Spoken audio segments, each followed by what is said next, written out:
Hey, good morning, everyone. Welcome to the DFS Minute for May 12, 2015, Tuesday morning. I'm your host, Michael Rathburn. You can find me on Twitter at Fantasy Rath, and you can know me as Rath throughout the DFS community. I want to welcome you guys in this morning, got some industry news, and then I'm going to talk about some strategies or some rules, so to speak, or criteria that you want to use for your head-to-heads and 50-50s. It's what I affectionately call the C.R.E.A.M system, which is from the Wu-Tang Clan popular song, Cash Rules Everything Around Me. So it kind of goes into the theme where it's these are like the cash game rules that you need to abide by. So we're going to break those down. So definitely get your pen and paper ready. I'm going to have these posted in the forum as well sometime later on today, and then you can print it off. But this is really speaking to newer players, beginner players, intermediate players. These are some things that you want to try to stick to in terms of building a system that you can pick your players from and how to build a lineup. So we're going to run down some of those this morning, but we're going to first hit up some industry news yesterday. And it looks like the big players are starting to jump in. Now, I did talk about this on the earlier episode of DFS Minute. I'm not sure how many weeks ago, but I did say that some things were coming on the programming side, and they are starting to come. CBS announced with FanDuel, and they basically have a branded FanDuel show that's in studio with three guys on the panel, a host and two analysts. And the analysts aren't necessarily known in the DFS community, and the host, I think, is a guy from Tampa, from what I read. And as far as the host goes, look, a lot of times that's kind of the case when it comes to a show, is the host isn't going to be an expert in the field or the topic. They're just going to be a good host, and that's what their job is. Now, the analyst on a CBS side, I do know that Heath Cummings is a guy that I've interacted with on Twitter, and he seems to know his stuff. The only thing I know about Scott White is he's been at CBS for a while, and he's been a season-long guy. And him and I got into a debate about Aaron Sanchez, and my argument is Aaron Sanchez does not belong in starting rotation in the major leagues, and his argument was that he does, and the results so far have shown that he does not belong in a starting rotation in the major leagues. So that's the only interaction I've really had with Scott White. I'm not saying anything bad about him, just giving you the straight-up heads up. I've had one interaction with him about Aaron Sanchez, and that was it. So I don't know his DFS knowledge or results or experience or any of that. Then on the ESPN side, we know they've jumped in, and I'm not sure if yesterday was the first show or not, but it's the first time that I've noticed it. And it's a show with Tristan Cockcroft and Derek Carty, who I've mentioned earlier before. Derek is definitely a well-respected guy in the DFS community, and somebody that I've been able to help along the way. And because the guy's one of the best minds out there, and he gives a lot of insight that's different than others. And he kind of gives, like I was saying the other day, like the why behind the buy. He does a great job of breaking down why you want to pick a particular player or why you don't want a particular player. And he really gets into the minutia of baseball, which is really cool. Like, he really takes it to a whole other level. He talks about defense, talks about the catchers, talks about whether a pitcher can hold a runner. I mean, he really gets into some stuff that no one else really talks about. So I think that's cool.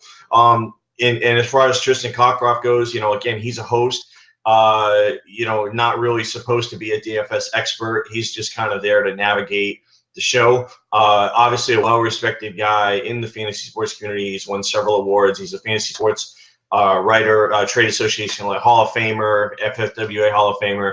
So clearly a guy on the season-long side that's had tremendous success at ESPN. He's well-respected. I don't know about his DFS experience and knowledge and things like that. So, again, it's just something that I think, kind of one of the things that I thought was going to happen is that these sites were going to go seek out DFS experts. And while ESPN has on some level, and I guess you could say CBS does a little bit too, I was a little bit surprised that they haven't really reached out to some of the guys that are more well-known in the industry. And they have their reasons, I'm sure. But, and maybe that's coming. We'll see what happens. But, I think that's some of the things that the community might be looking for as far as kind of branding and stamping, hey, this is a proven known player in DFS, and not necessarily based on dollar winnings, but just this person is a trusted source in the daily fantasy sports community, and it's somebody that you can rely on. That's kind of what we're trying to build here at RotoCurve.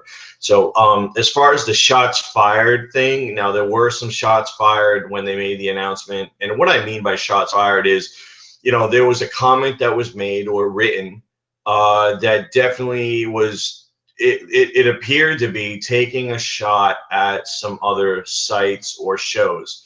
It didn't name anybody specifically, but the comment that was written in the FanDuel article that talked about the CBS show, there was a couple of lines that said something to the effect of, "This show is not from your mother's basement, and it's not just another online chat." And a lot of people took that as a shot at the existing content that's out there right now in the daily fantasy sports community, and I can understand why. Look, a lot of guys have worked really hard to get their place in their spot, and nobody is really going to want to give that up. So when other people come in and kind of cut in front, so to speak, cut in front and get in front of the line, it definitely can ruffle some feathers. And I don't know whether the comment was deliberate. I do know the person that wrote it, and I don't think it was deliberate, but I think it was more kind of a jab and probably more of a sense of humor poke, but it definitely probably should not have been written. And it was taken down. It was removed from the post immediately after, the shots fired kind of got around the community.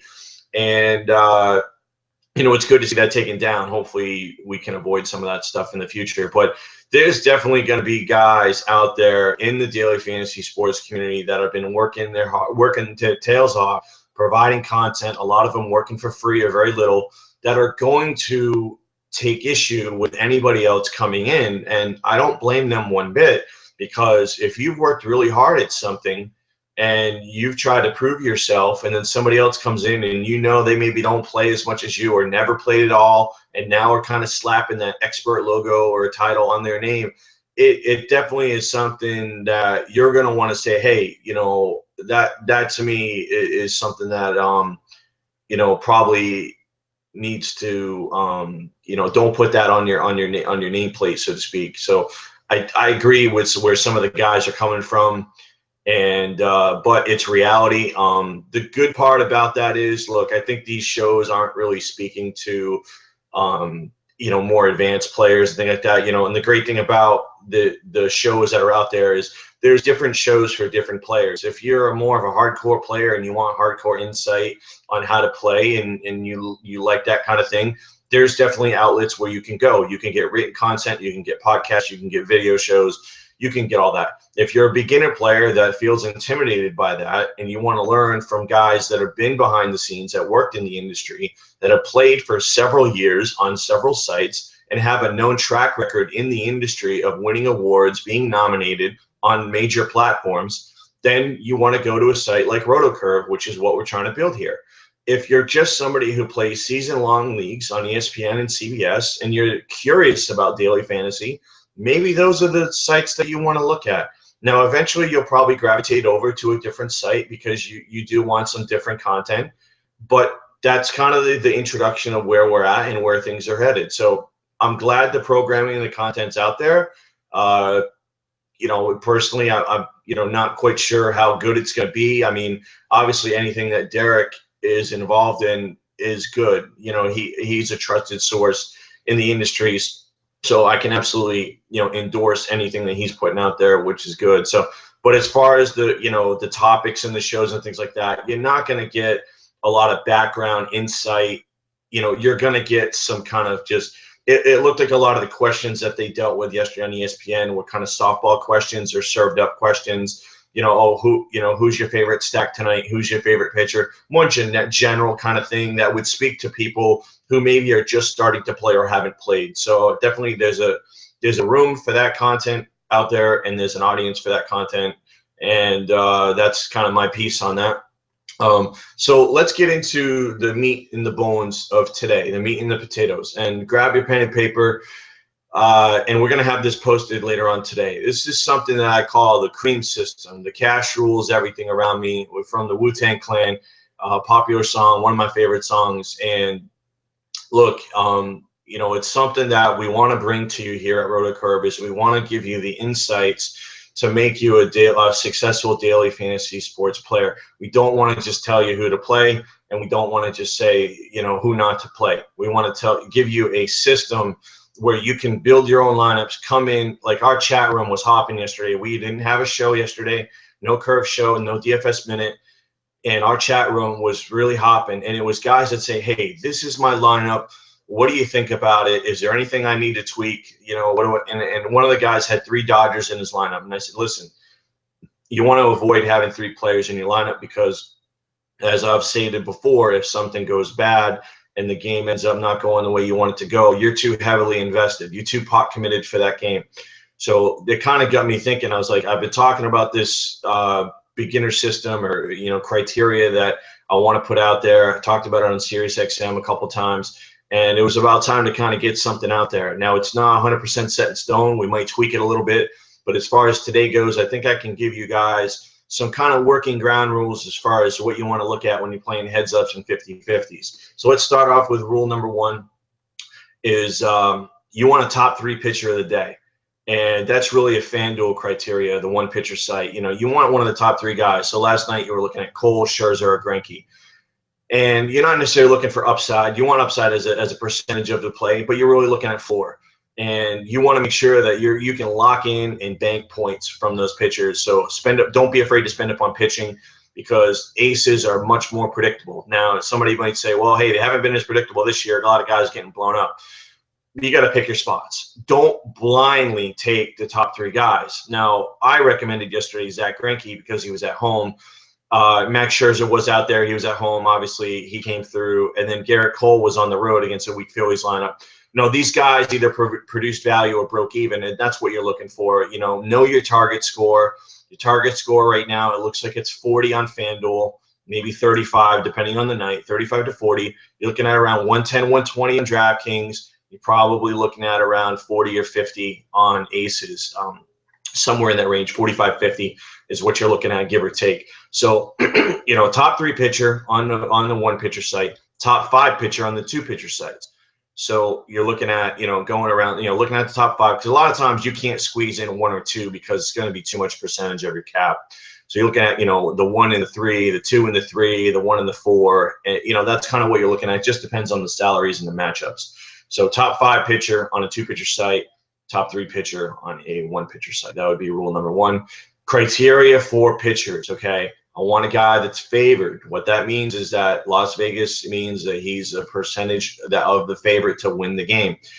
We're looking at minus 150 or greater. It just depends on the day. Sometimes you're not going to get that criteria, so you just default to the highest one. Minus 150 or higher. Then I'm looking at guys that are at home. Then I'm looking at the total. I want 7.5 or less. Sometimes there's an exception if you have a very heavy favorite of minus 200. Sometimes that total can get to 8.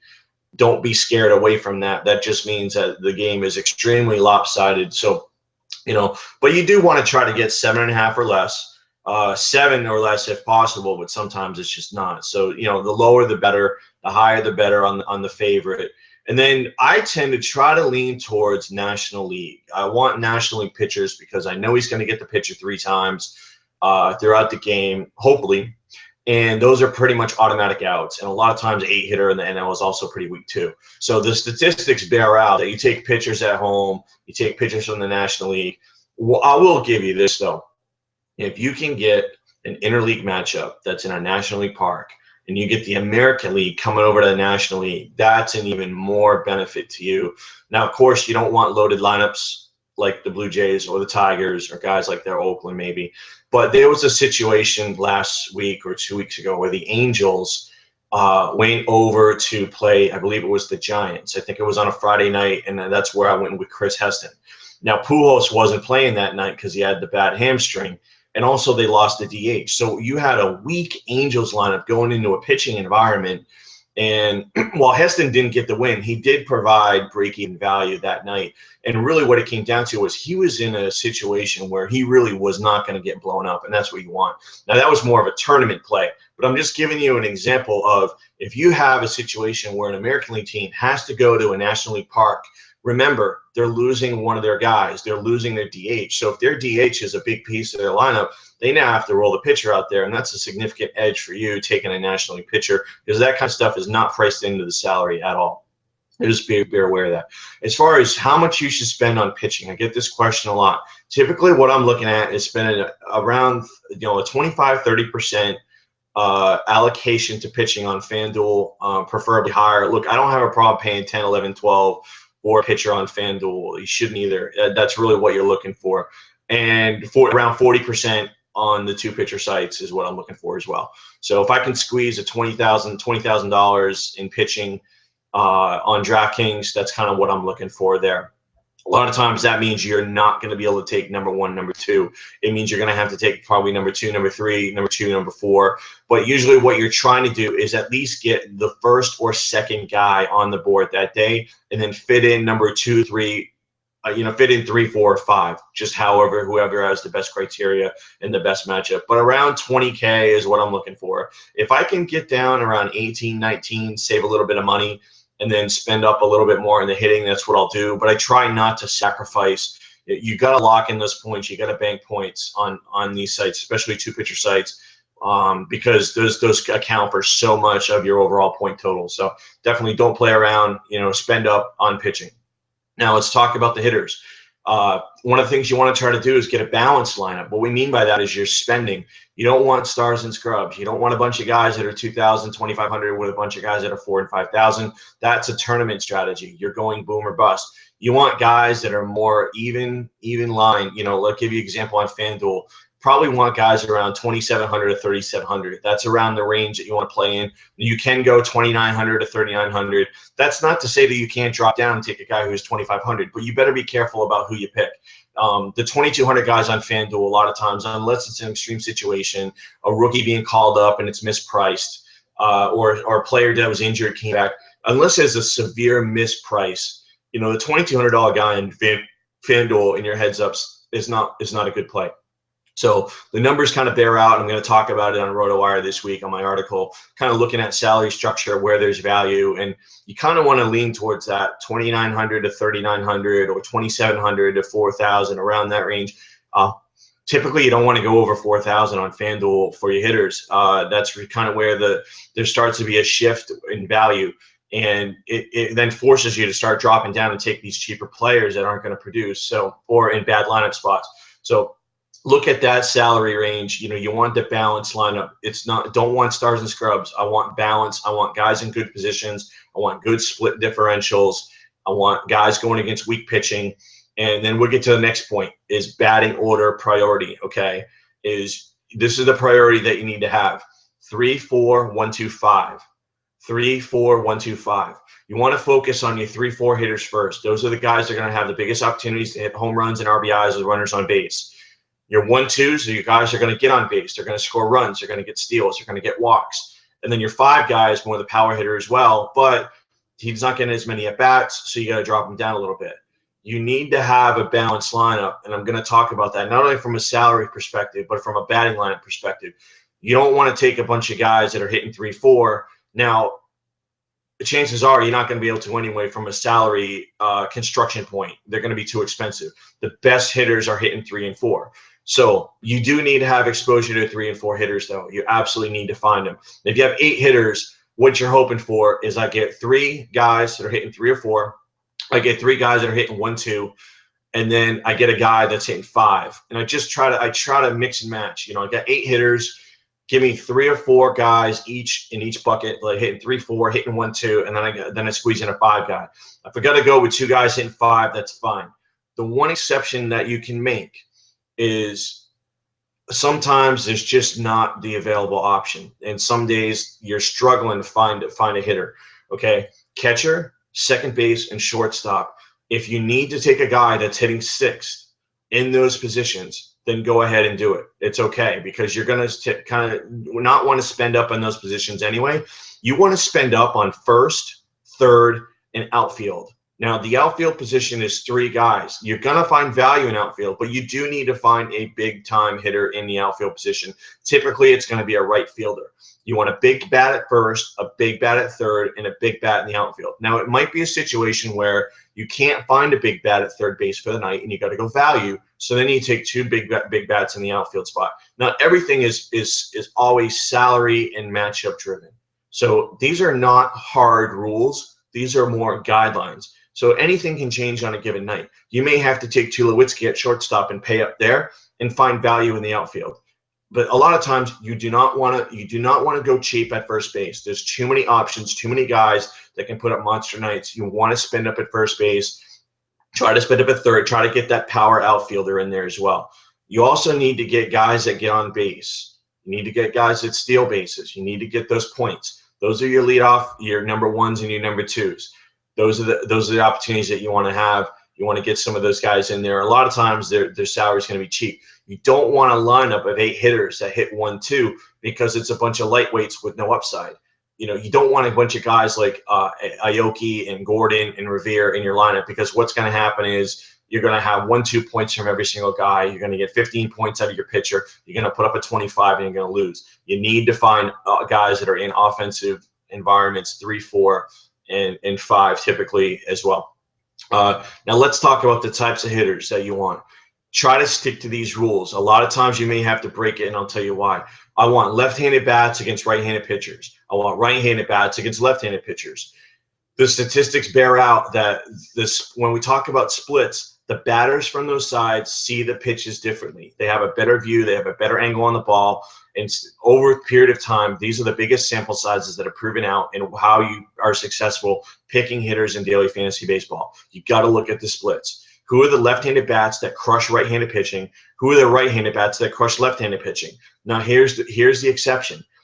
There's not a lot of left-handed pitchers in baseball. I believe it's about a 75-25% mix. And there might be a night where only ace pitchers are going that are lefty. So there's no bad left-handed pitchers. If there are bad left-handed pitchers, you better circle them the first thing you do that day. Those are the guys that you want to target, those soft tossing lefties, because power comes from the right and contact comes from the left.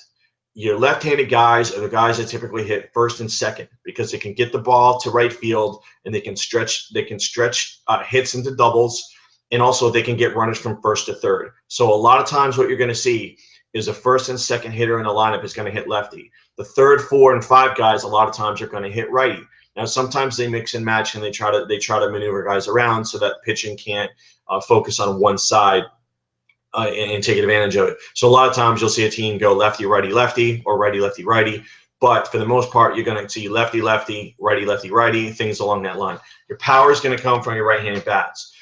So that's what you're looking for. The guys like Goldschmidt, the guys like C.R.E.A.M, the guys like Stanton, Trout. Those are the big-time boppers at right. Now, the left-handed guys, now you have some exceptions like Bryce Harper, who's got immense power coming from the left side, but there's not a lot of huge left-handed power bats in the major leagues, and that's played out over time. So the other thing you want to look at is you talked about a little bit earlier. For your 50-50s and your heads-ups, don't take more than 2 hitters per team. Do not do this mini stack and stacking. It's not a good strategy. It's all or none, and that's not what you want. You want the safest possible. You want to diversify your risk.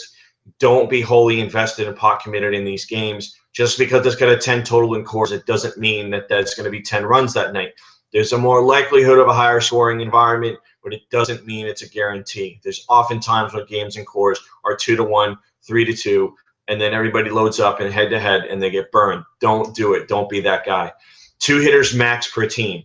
Typically what I'm trying to do is I want my 1-2 or my 3-4. I want the guys that are hitting next to each other, because if the guy in front of them gets on, now I get an opportunity for runs, for RBIs. So I want that correlation scoring. That's why guys stack. They want correlation scoring 1 through 5 hitters. That's not what you do in heads-ups and 50-50s. So if you're going to take 2 hitters from a team, try to get 3-4, 4-5, 1-2. Don't go 1-5. Don't go 1-4. There's no real benefit to doing that. Try to get in the 1-2, the 3-4, that kind of thing. You want connectors. A lot of times in poker, there was a hand called suited connector. Think of it the same way. You want a 6-7 suited. You don't want 6-8. You don't want 6-7 not suited. You want a suited connector. So think of these guys at 3-4, 1-2, 4-5 as a suited connector or a connector. Let's talk about weather. From a weather perspective, if I see that there's 35% chance of rain or higher, I'm staying away from the game. I don't care what the weather says. I'm not taking a chance. Also, from a wind perspective, if I see the wind is blowing in 15 miles an hour or higher, I'm staying away from the game. I'm not a huge guy on wind. I think it could be a little bit overblown. But, again, I'm not taking the chance. There's too many other options out there. Now, getting back to the real quick on the 2 hitters per team thing, the other thing I try to do is if I'm taking 2 hitters from a team, I try to stay off the game on the other side. So if it's like Dodgers cores, I'll take 2 Dodgers or I'll take 2 cores, but I don't go 2 Dodgers, 2 cores because now I've got 4 out of 8 hitters from one game. And if that game goes bad, now 50% of my lineup is toast, and that's not what you want. So again, we talk about lineup diversification, 2 hitters per team, 2 hitters per game. That's typically what I'm going to do. It's okay to take a Dodger and a Rocky or 2 Dodgers and 2 Rockies, but you don't want to load up and take 2 and 2 because, again, 50% of your lineup is going to be from one game. And if that game goes bad, then you're going to be in trouble. Talk about contest selection. We've talked about this before. You want for 50-50s, you want the largest field possible. Look for single entry first. That's what you want. Now on FanDuel, there's some options. Typically, you have like the 228 man, I believe it is. You have some maybe 538 man, some things along that lines. And then on DraftKings, you have 3 or 4 a day as well. Definitely make sure you get in those single entry 50-50s. Those are the ones that you want. You can play the multiple entry 50-50s, but I would tell you, probably save your money at this point. It's not a losing proposition, but it's just a more situation where you don't want to run into those lineups where guys are pumping in 50 or 100 and you have to deal with that. So definitely stick to single entry 50-50s. Try to get 100 or greater. That's what you want to look for. Don't worry about the 20s, the 40s, the 60s, and the 80s. Leave those alone. 100 or greater. Try to get single entry 50-50s. Hit those first. Heads ups.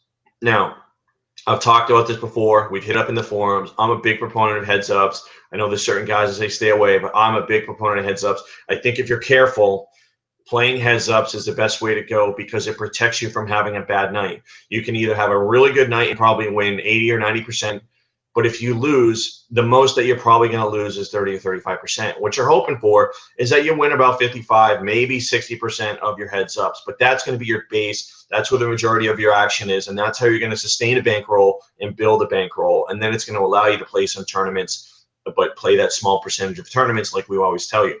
So as far as, hey, how do I know who to play in heads ups? Okay, first off, don't post games, take them. Okay, if you post games, they're going to be gobbled up by people that are much better than you, have higher bankrolls than you, and it's not worth it. You're going to end up having a losing percentage. Put yourself in the best position. Okay, if you're a brand new player on DraftKings, you have 50 beginner contests. Use the beginner contest for heads ups. Don't waste the beginner entries in tournaments or 50-50s. Only use them in your heads ups. That's where you're going to have a better edge. Don't post games. Now they do have where you can block an opponent, a matchup blocker, and things like that. Go into the settings, put the players in there that you want to block. I think it's up to 3, and then make sure that that nobody can scoop more than one of your games. So that's a protector that you want to have. As far as how to know who to play. All right. So if you're a small player and you're playing $1, $2, $5, $10 heads ups, what you want to do is, we've talked about this before, there's a couple things that you can do to protect yourself. It's not 100%, but it does give you some protection. Is look at the heads ups like 270 and higher, and look at the people who are posting those games, and keep track of those usernames. It's a little bit painstaking in the beginning. You put them in an Excel spreadsheet or write them down on a piece of paper. Look at the guys that are playing 270 and above in the head-to-heads. You want to stay away from those guys. They still post, a lot of them will post $1, $2, $5, $10 heads ups because they want variety of an opponent. They're not look, there's some guys that are picking on newbies, of course. They want to win, but a lot of times they just want variety of an opponent. So that's really where that comes from. Stay away from those players, okay? anybody that's posting 10, 20, 50, 100, stay away from those guys. You want to take heads ups from players that are posting less than 10 games and that are playing typically $1, $2, $5, and $10 heads ups. That's a player that you know is playing kind of within the same bankroll as you, not playing with a ton of money, and you want to try to play players that are at the same skill level as you. That's just how it is, and that's how you protect yourself in playing heads up. Now, the other thing you want to do is you want to have a variety of opponents, meaning that if somebody, don't take 5 games from the same guy, take 1 game from each player. It's a little bit hard to track on DraftKings, but it's real easy to track on FanDuel because in the lobby they have that green circle with a check mark to show you that you've taken a heads up against that player, which I really like. So you want as much variety in your opponents as possible. That's where you're going to reduce your risk. You're going to improve your winning percentages. Again, we're looking at a 55, 60% win rate. You're not going to win 80 or 90% of your heads ups over long term. There's going to be nights where you're going to win 80, 90, 100% of your head-to-heads. There's going to be nights when you win 20, 20, 20, 25, 30% of your heads up. Hopefully, at the end of the day, what you're looking for is that 55 to 60% win rate that you can beat the rake and grind out. Now, in the beginning, it's going to feel like you're just winning dollars and pennies. That's just how you got to do it and how you got to play. Eventually, what you're hoping for is that you're hitting in your 50-50s and that your tournament entries that you're using 10, 15% of your bankroll that you hit with some of those tournament entries, and that's how you build up. You want to put yourself in a position where you can't go broke quickly. You want to have that bankroll management. Part of bankroll management is contest selection, is what games am I playing and who am I playing against? Opponent selection, opponent variety, contest selection, percentages of cash in what types of contests. Those are all things that are going to make you a successful daily fantasy player. You can have the best lineup in the world, you can have the best picks in the world, but if you don't have the proper bankroll management, contest selection, and opponent selection, you're going to go broke because you're not playing the right way. You're not using the game theory that's involved in trying to be a successful daily fantasy player. All right, guys, I know that's a lot to digest. Again, we're going to have this posted. I can't guarantee what time today. We'll have the kind of like the bullet points posted, and then we'll probably have another like article that talks about and goes in depth about this. But I really hope you guys enjoyed today's DFS Minute. It's something that I really felt like needed to get out there. And as we say here at Roto Curve, you know, we're giving you insights to build successful daily fantasy sports lineups. And as we always say here at Roto Curve, stay classy, DFS.